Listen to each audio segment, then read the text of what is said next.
มีพระธุดงค์ทรงมาถึงหลวงปู่อุกิจอธิจิตโตพุทธสถานวัดโป่งชัยตำบลบ้านสาอำเภอเจ้าห่มจังหวัดลำปางจำนวน1กล่องใหญ่ๆเนาะเดี๋ยวเข้าไปแกะดูว่าเป็นอะไรเนาะครับถ้าใหญ่ๆนี่สงสัยเป็นกรงน้องเหมียวเดี๋ยวหลวงปู่ขอไปแกะในบ้านน้องเหมียวเลยเนาะเพราะเดี๋ยวแกะแล้วจะได้ประกอบเลยประกอบที่นั่นจะได้ถ่ายให้กับทุกท่านได้รับชมเลยเนาะเดี๋ยวสักครู่หนึ่งไปนำไปไว้จะแกะในบ้านเนาะครับแกะกล่องออกมาแล้วเป็นกรงน้องเหมียวนะเป็นกรงน้องเหมียวสีขาวเดี๋ยวหลวงปู่ประกอบก่อนเนาะครับก็แกะออกมาแล้วนะเดี๋ยวรอประกอบก่อนเนาะขออนุโมทนาสาธุขอบุญกุศลทั้งหลายจงเป็นพระปัจจัยหนุนนำค้ำชูให้คุณโยมแม่ยายหมอคุณโยมยายหมอนะซึ่งได้สร้างกรงมาให้น้องเหมียวได้อยู่ได้ใช้เนาะเป็นกรงขนาดใหญ่3 ชั้นเดี๋ยวเราประกอบก่อนเนาะซึ่งคุณโยมได้แจ้งมาทางแม่วาได้ส่ง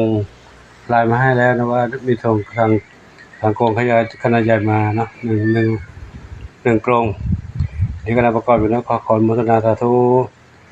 ขอบุญกุศลทั้งหลายโยมพอให้คุณโยมยายหมอพบความสุขความเจริญมีความสุขกายสุขใจปรารถนาที่ใดก็ได้ทุกความมุ่งมั่นปรารถนาทุกประการเทินสัพพิติโยวิวัชชันตุสัพพะโรโควินัสสตุมาเตภวันตรายโยสุขีทีขายุโกภวะอภิวาทนาสิริสนิจังพุทธปัจจายโนจัตตารโอธรรมาวัฏันติอายุวันโนสุขังพระลังสาธุสาธุสาธุ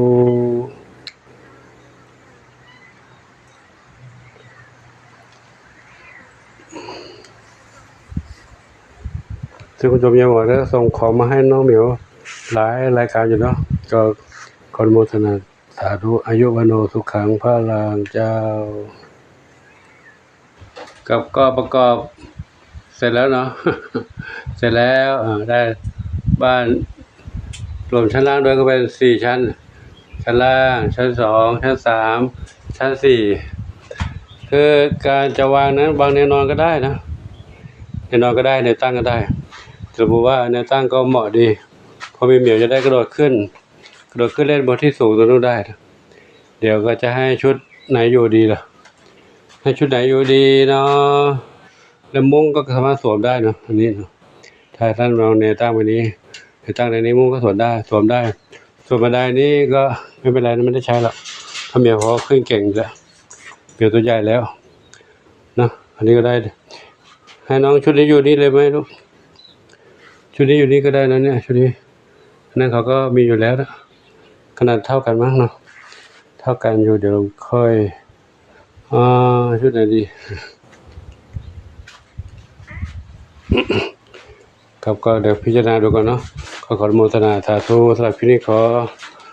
ขอบคุณ FC ผู้ใจบุญนะคุณโยมยายหมอได้จัดส่งและจัดส่งของกรงมุ้งทั้งกรงทั้งมุ้งและของใช้หลายๆอย่างหลายๆครั้งแล้วนะขออนุโมทนาสาธุกรงนี้มีวิธีการทำได้หลายวิธีนะผมก็ต่อใช้วิธีนี้เอาเพื่อความเหมาะสมในสภาพของเราในการใช้นะในการใช้จะแนวตั้งแนวนอนแนวอันไหนก็ได้หลายๆวิธีปู่ยังไม่ได้จัดให้เป็นสัดส่วนเท่าไหร่เดี๋ยวขอเวลาจัดแป๊บนึงนะครับอนุโมทนาสาธุอายุวโนสุขังพระลังเจ้า